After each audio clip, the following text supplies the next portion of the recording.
Don't forget to like the video, share your thoughts in the comments, and subscribe to stay updated with our latest. It was a typical Tuesday morning, the kind that slips into the rhythm of the week without fanfare. I was perched at my sleek glass desk in my sunlit home office, the scent of freshly brewed espresso lingering in the air as I sipped from a ceramic mug, its warmth seeping into my palms. At 39, I'd carved out a life of quiet predictability. My days filled with the steady hum of work as a freelance graphic designer, my evenings spent with a glass of red wine and a good book.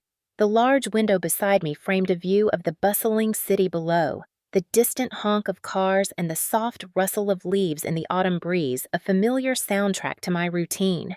After my long-term relationship ended 3 years ago, I'd convinced myself that passion, romance, all of that was a chapter I'd left behind. I was content, or so I thought, until that morning when a single phone call shattered the fragile illusion of my carefully ordered world. I was halfway through editing a client's logo, my fingers dancing across the keyboard, when my phone buzzed against the desk, the screen lighting up with an unknown number. I hesitated, my thumb hovering over the screen, a flicker of unease stirring in my chest. I rarely answered unknown calls, too many telemarketers, but something, a restless curiosity, urged me to pick up. "Hello?" I said, my voice cautious, a little sharper than I intended, as I leaned back in my chair, the leather creaking softly beneath me. "Hi, is this Lena Harper?" The voice on the other end was deep, smooth, and laced with a professional warmth that sent a shiver down my spine. My heart skipped a beat, a strange mix of recognition and confusion washing over me. I knew that voice, but I couldn't place it. Not yet. "Yes, speaking," I replied, my fingers tightening around the phone, my pulse quickening as I braced myself for what might come next. "Lena, it's Julian Carter," he said, and my breath caught in my throat. Julian Carter, my client, the creative director of a high-end fashion magazine I'd been freelancing for over the past 8 years. At 45, Julian was the kind of man who commanded attention without trying. Tall, with a chiseled jaw, dark hair streaked with silver at the temples, and hazel eyes that seemed to pierce through you with an intensity that always left me slightly unsteady. We'd worked together on countless projects, our interactions always professional, though I'd be lying if I said I hadn't noticed the way his tailored blazers hugged his broad shoulders, or the way his voice, low and resonant, seemed to linger in the air long after he spoke. But this call felt different, charged with an undercurrent I couldn't quite name. "How are you today, Lena?" he asked, his tone casual but tinged with something heavier, something that made my stomach flutter. "I'm good, just working through some designs," I said, trying to keep my voice steady despite the nervous excitement bubbling in my chest. "How about you, Julian?" There was a pause on the other end, a faint rustle, maybe papers shifting, or his fingers tapping against a desk, and I could almost picture him in his sleek downtown office, the city skyline stretching out behind him. The silence stretched just long enough to make me uneasy, a knot forming in my stomach as I waited for him to speak. "I'm doing well, Lena, but I wanted to talk to you about something important," he said, his voice dropping to a lower register, each word deliberate, weighted with meaning. My stomach did a little flip, a mix of anticipation and dread swirling within me. Important? We'd just wrapped up a major editorial spread for the magazine's winter issue, and I wasn't due for another project for weeks. My mind raced through a dozen possibilities, none of them good. Was he unhappy with my work? Was he ending our contract? Or was it something else entirely? "Is everything okay?" I asked, my voice trembling slightly, a lump forming in my throat as I braced myself for bad news. There was a soft chuckle on the other end, but it wasn't lighthearted. It was tense, almost strained, and it sent a shiver down my spine. "Everything's fine, don't worry," he said, his tone reassuring but still carrying that strange weight. "Actually, it's better than fine. I think you'll be pleased to hear this." I exhaled, a shaky breath I hadn't realized I'd been holding, my fingers brushing against the edge of my desk as I tried to calm my racing heart. A raise, maybe? A new project with more creative freedom? The possibilities danced in my mind, each one more enticing than the last. But something about the way he spoke, the hesitation, the careful choice of words, made me feel like I was standing on the edge of something I couldn't quite see. "Okay," I said, my voice barely above a whisper, my curiosity piqued. "What's going on?" "Well, Lena, I've been reviewing your work over the past year," he began, his voice smooth but firm, like he was choosing each word with care. "And I have to say, you've really exceeded expectations. Your designs for the winter issue were stunning. Our readers couldn't stop talking about them. So, I've got something to offer you, something I think you might be interested in." My heart raced, a spark of excitement igniting in my chest. Could this be the break I'd been waiting for? A chance to take my career to the next level? "Go on," I said, my voice breathless, my fingers tightening around the phone as I leaned forward, the sunlight streaming through the window casting a warm glow across my desk. Julian laughed, a low, rich sound that sent a jolt of heat through me, and I couldn't help but notice how different it sounded. Less professional, more intimate. "Lena, how would you feel about taking on a new role with the magazine? One that's a bit more exclusive?" he asked, his voice dropping to a conspiratorial whisper that made my pulse quicken. A new role? Something exclusive? I hadn't even considered the possibility of a bigger role with the magazine. I'd been content as a freelancer working on my own terms. But now, with Julian's words echoing in my mind, I felt a surge of curiosity, a restless energy that made my skin tingle. "What do you mean by exclusive?" I asked, my voice tinged with excitement, my mind racing with possibilities. He chuckled again, the sound warm but laced with something deeper, something that made my breath catch. "I can't go into too many details just yet," he said, his tone teasing, almost playful. "But this role would put you in the spotlight. You'd be leading a new visual campaign for the magazine, something that could redefine our brand. It would involve a lot of travel, meetings with high-profile clients, and you'd be working directly with me." His voice lingered on that last part, the words hanging in the air like a silent invitation, and I felt a flush creeping up my neck, my skin prickling with a heat I couldn't ignore. "Wow," I breathed, my heart pounding in my chest, a mix of excitement and nervousness swirling within me. "That sounds incredible. Leading a campaign? Traveling? Working closely with Julian? It was more than I'd ever dreamed of, a chance to break free from the monotony of my routine, to stretch my wings and soar. But there was something else in his tone, something that made my stomach flutter, a subtle shift that hinted at more than just a professional opportunity. "It is," Julian said, his voice softening, a warmth in his tone that made my breath hitch. "And I think you're ready for it, Lena. You've been with us for a long time, and I believe this is the next step for you. But before I go any further, I want to make sure it's something you actually want to do. It would be a big commitment, a lot of responsibility, a lot of time. I won't lie, it's not an easy path." I leaned back in my chair, the leather cool against my skin, my mind spinning as I processed his words. A part of me was thrilled, the spark of ambition igniting within me, but another part felt a flicker of doubt. It was a lot to consider, more responsibility, more time away from home, more pressure. But when had I ever backed down from a challenge? When had I ever turned down a chance to grow? "What kind of commitment are we talking about?" I asked, my voice steady despite the nervous flutter in my stomach. Julian took a deep breath, the sound crackling through the phone, and I could almost picture him leaning forward, his hazel eyes intense, his expression serious. "It's going to require a lot of your time, Lena," he said, his voice firm but gentle. "There will be some personal sacrifices, and I need someone I can trust completely for this. No room for second guessing." I nodded, though he couldn't see it, the stakes sinking in like a heavy weight on my shoulders. But something inside me, maybe it was the thrill of being noticed, the desire to prove myself, or the quiet longing for something more, pushed me forward. "I understand," I said, my voice confident, though my mind was still racing. "I'm interested." There was another pause, longer this time, and I could feel the air between us shift, a subtle tension building that made my skin prickle. "Good," Julian said finally, his tone almost conspiratorial, a low murmur that sent a shiver down my spine.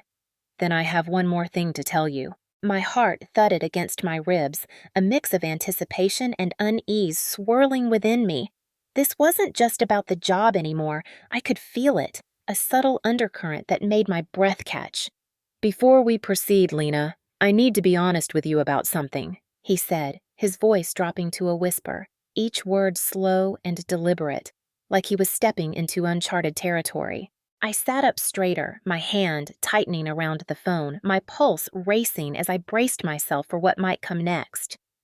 "Of course," I replied, my voice tight with anticipation, my fingers brushing against my lips as I tried to steady my breathing. "What's going on?" He sighed, a heavy, weighted sound that seemed to carry a burden he'd been holding for far too long.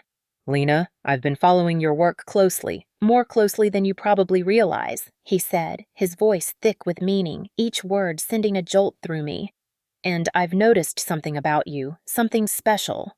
My breath caught in my throat, my mind reeling as his words sank in. Special? I'd worked hard over the years, yes, but I'd never thought of myself as anything extraordinary, just another designer doing her job. But the way Julian said it, his tone sincere, almost intimate, made me second-guess everything I thought I knew about myself.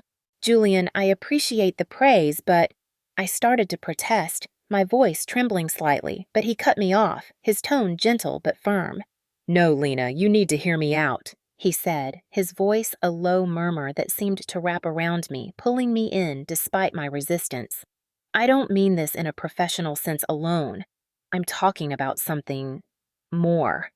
My stomach flipped, a rush of heat surging through me as the realization hit me like a tidal wave. More? What did he mean by more? "More?" I echoed, my voice barely above a whisper, my heart pounding so loudly I was sure he could hear it through the phone. The whole situation felt surreal, like I'd stepped into a dream I couldn't wake up from. Was he suggesting something beyond a career opportunity? Was I misinterpreting his words?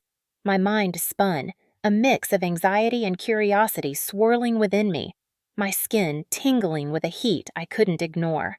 "Yes," he said, his voice softer now, almost confessional, each word laced with a quiet intensity that made my breath hitch.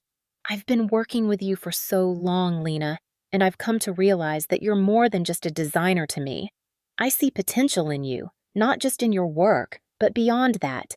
My heart raced, my fingers tightening around the phone as I tried to make sense of his cryptic words. Beyond that? What was he saying? "Julian, I began again, my voice trembling, but he kept going, his tone taking on a raw, vulnerable edge that made my chest ache. "I know this might sound strange," he said, his voice a low murmur that seemed to resonate in my core. "But I've developed a deep admiration for you, not just because of your talent, but because of who you are as a person. The way you carry yourself, your creativity, your strength. There's something about you that makes me believe we could create something incredible together, if you understand what I mean." His words hung in the air, heavy with meaning, and I felt the world around me slow to a crawl. I was trying to make sense of what he was saying, but the line between professional admiration and something more felt blurred, a delicate dance I wasn't sure how to navigate. Was I reading too much into this? Was he crossing a line? Or was there something real here, something I'd been too afraid to see until now? "I don't know what to say," I muttered, my voice soft, conflicted, my fingers brushing against my neck as I tried to steady my racing pulse. There was a part of me that wanted to dismiss his words, to retreat to the safety of my routine, but another part, a part I couldn't quite control, felt the warmth in his voice, the pull of his confession, like a flame drawing me closer. "I know it's unexpected," Julian said, his tone gentle but tinged with a quiet urgency that made my skin prickle. "And I'm not asking you to make any decisions right now. I just needed you to know how I feel, and I hope, maybe, you might feel the same way, even if it's just a little."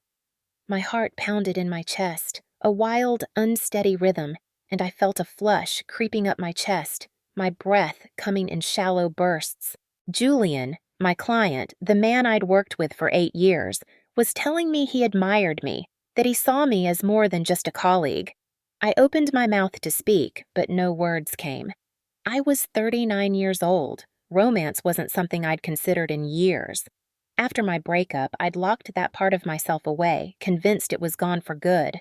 And yet, hearing Julian's voice, the sincerity in his words, I felt something stir. A flicker of fear, yes, but also a deep, aching longing I hadn't let myself feel in so long. Julian, I don't know what to say, I admitted, my voice trembling. My fingers twisting the hem of my sweater as I tried to steady myself, the fabric soft against my skin, but doing little to calm the heat rising in my chest. This is a lot to take in. There was a long silence on the other end, and for a moment, I wondered if I'd said too much, if I'd pushed him away. But then his voice broke through the stillness, lighter now, as though he was giving me the space I needed. I'm not asking you to rush, Lena, he said, his tone a soothing balm against the storm in my chest. Just think about it, take your time, and when you're ready, let me know. I let out a shaky breath, my heart still racing, the weight of his words settling into me like a heavy fog. Okay, I said quietly, my mind swirling with 1,000 thoughts, 1,000 possibilities. I'll think about it. Julian seemed to sense my hesitation, and I could almost hear the faint smile in his voice, a warmth that made my chest ache. I knew you would, he said, his tone soft but confident. And no matter what you decide, I'll respect it. I just wanted you to know where I stand. As the call ended, I sat there in a daze, the phone still clutched in my hand, the sunlight streaming through the window casting long shadows across the floor. What had just happened? Was I being swept up in something I couldn't control, or had I just been given a once-in-a-lifetime opportunity to grow, both professionally and personally? I wasn't sure, but one thing was certain. Something inside me had awakened, a quiet spark that refused to be ignored. The days after that call passed in a blur, each one more chaotic than the last. I went through the motions of my daily routine, editing designs, meeting deadlines, answering emails, but everything felt different, like I was seeing the world through a new lens. My mind kept returning to that conversation with Julian, replaying his words over and over, each syllable etched into my memory. I couldn't escape the question that had taken root in my mind. What did he really mean? And more importantly, what did I want? I found myself caught between two worlds, one where I was just a 39-year-old woman, content with her quiet life, her predictable routine, and another where I was someone Julian saw as something more, someone with the potential to create something incredible both in work and beyond. I couldn't ignore the feelings that had started to bloom within me, the respect I'd always had for Julian now laced with a quiet curiosity, a longing I couldn't fully identify. I noticed things I hadn't before, the way his voice had softened when he said my name, the way he'd hesitated before confessing, the way his words had made me feel seen in a way I hadn't in years. But as the days passed, something shifted inside me. I realized I'd been running from the very thing I feared most, the idea of stepping outside my comfort zone. I'd spent so many years being practical, following the expected path, but maybe it was time to take a leap, to embrace the unknown. After all, what was the worst that could happen? A chance at something new, something real, was worth the risk, wasn't it? I decided I needed to speak with Julian face to face. A phone call wasn't enough to unravel everything that had been set in motion. I needed clarity, and I knew I could only get it by confronting my feelings head on. I emailed him, asking if he had time to meet, my fingers trembling as I hit send, my stomach twisting with nerves. When he replied almost immediately, agreeing to meet at a quiet cafe near his office, I felt a surge of both excitement and dread. What if I said the wrong thing? What if this changed everything between us for good? The next morning, I arrived at the cafe early, my heart pounding as I paced outside, the crisp autumn air biting at my cheeks. I'd chosen a fitted black sweater and a deep burgundy scarf, the colors bold against my pale skin, a small rebellion against my usual muted tones. When I finally walked inside, the scent of roasted coffee and cinnamon filled the air, the soft hum of conversation a soothing backdrop to my racing thoughts. Julian was already there, sitting at a corner table, his tailored blazer hugging his broad shoulders, his dark hair catching the light as he looked up and met my gaze. "Lena," he said softly, his hazel eyes warm and reassuring, a faint smile tugging at the corners of his lips as he stood to greet me. I'm glad you could make it. I nodded, swallowing the lump in my throat, my fingers twisting the strap of my bag as I tried to steady myself. I've been thinking a lot about what we talked about, I began, my voice steady despite the flutter in my chest as I slid into the seat across from him, the warmth of the cafe doing little to calm the heat rising in my cheeks. And I need to be honest with you. Julian's eyes softened, a flicker of vulnerability in his expression as he leaned forward, his gaze never leaving mine. I'm listening, he said, his voice a low murmur that sent a shiver down my spine, his fingers resting on the table just inches from mine. I took a deep breath, my heart pounding as I met his gaze, the air between us charged with a quiet electricity. I'm not sure where this will lead, I said, my voice trembling with emotion, but I can't ignore how I feel. You've given me a lot to think about, Julian, and I've realized that what I want is to take that risk, not just with the job, but with you. His gaze softened further, a quiet relief washing over his features, and I saw a spark of something else. Desire, perhaps, or hope, that made my breath catch. You mean it? He asked, his voice barely above a whisper, his fingers inching closer to mine, the heat of his presence making my skin tingle. I nodded, my heart racing, a quiet confidence settling within me. Yes, I said, my voice firm, a smile tugging at my lips. I mean it. There was a long silence as we sat there, the weight of the moment settling between us, a turning point that felt both exhilarating and terrifying. Julian reached out, his hand brushing against mine, his touch warm and steady, his thumb tracing a slow, deliberate circle over my knuckles that sent a jolt of heat through me. It wasn't a grand gesture, but there was something deeply meaningful in the way he held my gaze, waiting for me to make the next move. I took a deep breath and leaned forward, the tension between us once thick with uncertainty, now feeling like a bridge leading us toward something neither of us could fully predict. Lena, Julian said, his voice a little more certain now, a quiet intensity in his eyes that made my pulse race. I never wanted to pressure you. I just needed you to know how I felt. I smiled, a warmth spreading through me, the heat of his touch lingering on my skin. I know, I replied softly, my fingers tightening around his. And I'm glad you did. His smile grew, genuine and warm, a quiet promise that made my chest ache. I don't know what the future holds for us, he said, his voice a low murmur that seemed to wrap around me, pulling me closer. But I'm willing to find out. If you are. I nodded, a sense of peace washing over me, the uncertainty of the future no longer a source of fear, but a canvas of possibility. I am, I said, my voice steady, a quiet confidence settling within me. As we sat there, a mutual understanding passing between us, I realized that the real journey wasn't just about stepping into a new chapter with Julian. It was about embracing the uncertainty of life, allowing myself to be vulnerable, to connect, to grow. The weeks that followed weren't always easy. There were moments of doubt, moments when the line between professional and personal felt blurry. But through it all, Julian and I maintained a mutual respect that anchored us. Our relationship, whether it remained professional or evolved into something more, was built on a foundation of trust and understanding. And for once in my life, I wasn't afraid of where it would take me.